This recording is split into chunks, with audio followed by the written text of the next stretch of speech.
The scripture reading for today is from the 22nd chapter of Matthew's Gospel.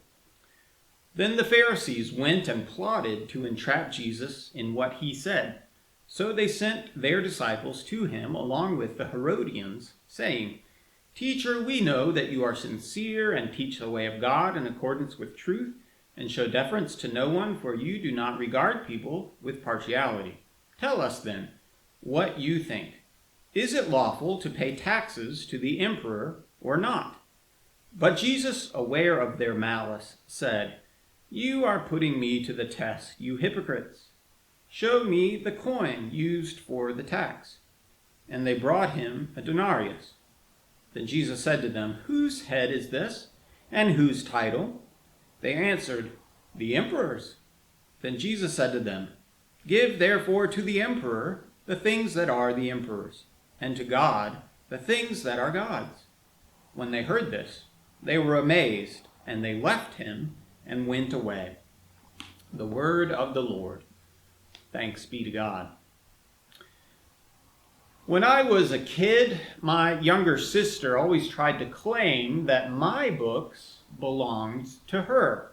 Exhibit A, this book right here, entitled Mittens Comes to Church. It's a delightful little story about a child who brings his cat to church.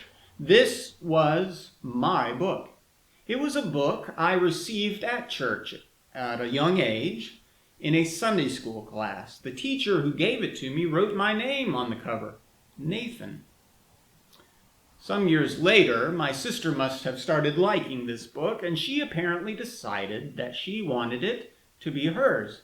So, I'm not sure if you can see, but on the cover, over my name, is struck through with a pen, and under it, in kid handwriting, is her name, Rachel.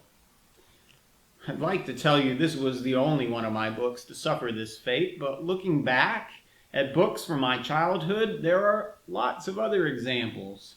My name on covers or on the inside flap scratched out, and hers written in. All because, as my sister seemed to think, when it comes to books, they belong to the one whose name they bear.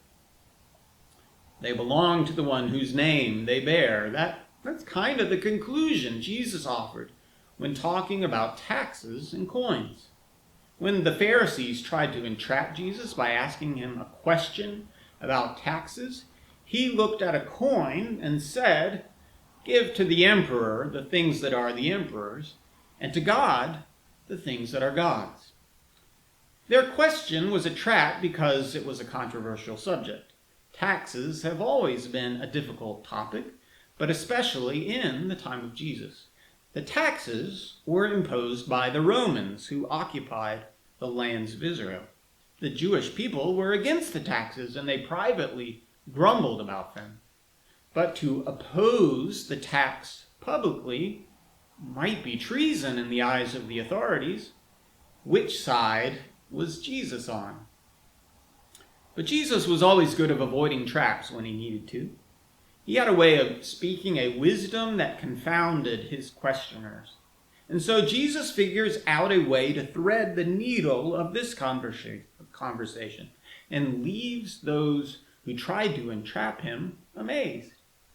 You see, the coin that was used to pay the tax had the head and the inscription of the emperor engraved on it. "The Emperor Caesar Tiberius," the coin might have said. And so Jesus declares that if the emperor's head and inscription are on it, it must belong to the one whose name it bears. Therefore, give to the emperor what belongs to the emperor. Did Jesus really answer the question? Not exactly. Not in a way that would get him in trouble with the people or the Romans. He didn't fall into the trap of the religious leaders, and he didn't really say anything that religious. Give to the emperor what is the emperor's, give to God what is God's. Except when we hear those words, we think maybe Jesus means something more. What, after all, are the things that belong to God? Isn't, in some way, everything God's? Maybe Jesus wasn't making a grand claim about worldly possessions and the things that belong to God, but his words hint at a truth we know, a reality of life in God that is still a trap for us. The truth is that indeed all things are God's, and the trap is we think it all belongs to us, and we forget we are but stewards of the gifts of God. Our very lives belong to God. So it is for all God's people. After all, they belong to the one whose name they bear. And we bear the name of Christ, the sign of the cross, the very life of Jesus. Now, in this life, we must render unto Caesar from time to time, paying taxes, participating in politics, taking part in civic life.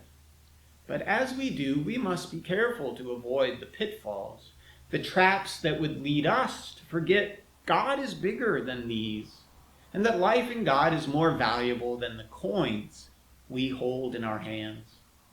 And even though the inscription on our coins may say, "In God we trust," we know that the true way we show that trust is by letting go of our coins and anything that would get in the way of living as those who belong to God. Jesus avoided the trap of the Pharisees on this occasion, but they kept on laying traps, and along with the political rulers of the day, they snared Jesus a few days later and sent him to his death. Jesus was always good at avoiding traps when he needed to. But in his last days, he didn't need to avoid the confrontations, but went willingly to the path of suffering and sacrifice. And why did Jesus do that?